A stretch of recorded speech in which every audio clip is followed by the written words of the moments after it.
Yeah, I'm a bit of the history keeper here, I think.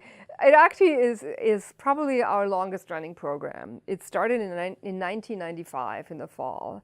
And I actually just found an old annual report from our department from back then. And it started because at the time there was another program in the department called the Peer Support Program, and they ran a drop-in center for listening and referral. And they also did a few other projects. They had I think they had a queer support group for a while. And then a few of those students came up with the idea of doing something around food because they saw people who were hungry, but they also saw people who didn't know how to cook, how to make a decent meal on a shoestring budget, and also the sense of community. So it was actually the students in this program who came up with the idea of a weekly meal. And so it was a bit of a prototype, and they came up with it. They started in the fall. I think at first it was, the story I've heard is that it was vegetarian just because it's cheap. It includes a lot of people. There are a lot of vegetarians, and also a bit for religious reasons, because then you cover halal. You don't cover kosher, but a lot of Jewish students come and they eat vegetarian. So there were all sorts of reasons. So they decided to go vegetarian.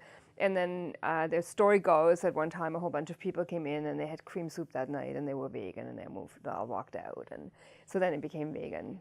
But that's when it started, and it's been going strong ever since. So that's over 20 years. And I would say that numbers have been sort of constant. We usually, by the middle or end of the fall term, we're up to about 80 or 100 people. So often we peak even a bit more, but it's sort of constant about that number.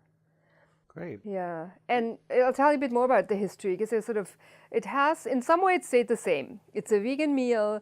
For a while it was on Monday, then we changed it to Thursday. People come and eat. Some hang out all night, some come and eat and run, some bring their Tupperware, whatever.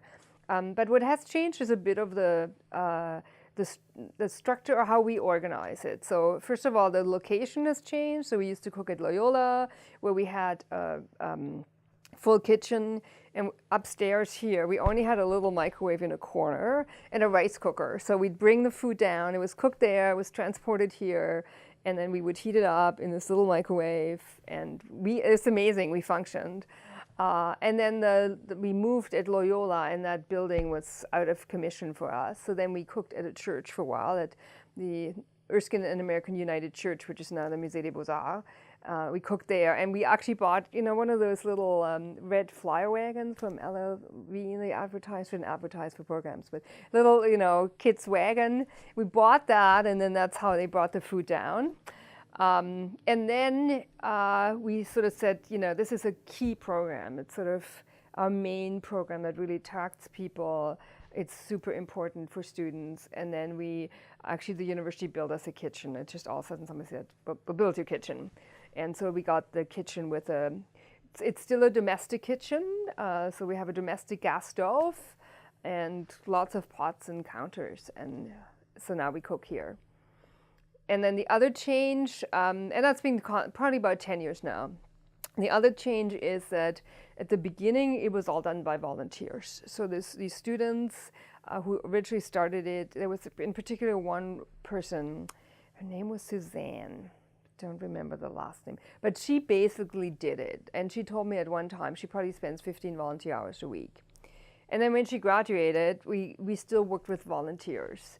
Then I was sort of in charge, I was in charge of the program, and I actually found it a big job was just to find volunteers and to phone them and to, find cooks. And then, I'd find a cook and I have to confirm, or the day before being students, they had realized their paper wasn't done, so they can't cook, and then I'm stuck. And so it was a huge thing. And then we also realized people signed up to cook who actually didn't know how to cook. So they I've never cooked chili. How do you cut an onion? So we sort of said, okay, we got to do something to have a bit more, not stable, but to, sort of take this the next step. And then we decided to hire a cook. So that's also been probably since 2002, 2003, somewhere in there, that we made it a work study position. And so we hire a cook. and cook, I mean, guess we call them a cook. They're really the MOHAB's coordinator because they have to come up with a recipe. We also ask that they, they kind of, they can pay attention to the budget. So if, they need to be sort of, often I think they go in a grocery store and see what veggies are on sale. If you have your heart set on broccoli and it's $4 a head, it's maybe not the best choice. So they need to be able to do that, be able to organize it all, get it here on time, cook, have it done in time, make sure we have enough, and sort of be flexible. So it's a huge job. And also we get a lot of volunteers, and some of them come to learn to cook vegan. Some of them come because they love to cook. But sometimes there's also a lot of teaching for the cook to say, like, here's how you hold a knife, like quite basic stuff. But it's quite exciting that's part of it, that people actually use this as a way to further their skills. More than that, it's often a place of belonging. So yeah, it's great.